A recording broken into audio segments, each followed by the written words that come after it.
আপনারা দেখছেন হলদিবাড়ি টাইমস।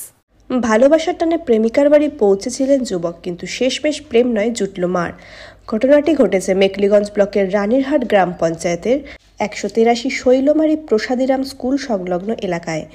রবিবার দুপুর প্রায় 3টে নাগাদ স্থানীয় বাসিন্দারা দেখতে পান সৌভিক ঘোষ নামে এক যুবক গোপনে প্রবেশ করছে গৃহবধূ সেনকা বর্মনের বাড়িতে।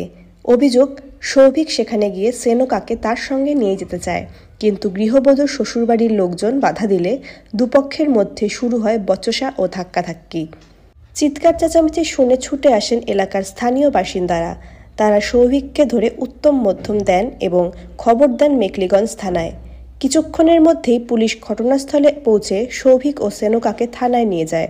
বর্তমানে দুজনই পুলিশ হেফাজতে রয়েছে এবং গোটা ঘটনার তদন্ত শুরু হয়েছে। সৌভিক ঘোষ নিজেও বিবাহিত ও তার 2 কন্যা সন্তান রয়েছে। অন্যদিকে সেনকার 1 মেয়ে ও 1 ছেলে রয়েছে।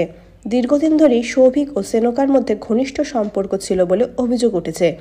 তবে সম্প্রতি তাদের মধ্যে ঝামেলাও চলছিল বলে জানিয়েছেন এলাকাবাসী। এই ঘটনাকে কেন্দ্র করে এলাকা জুড়ে ব্যাপক চাঞ্চল্য ছড়িয়েছে। সমাজে ক্রমবর্ধমান পরকীয়ার প্রবণতা নিয়ে উদ্বেগ প্রকাশ করেছেন অনেকে।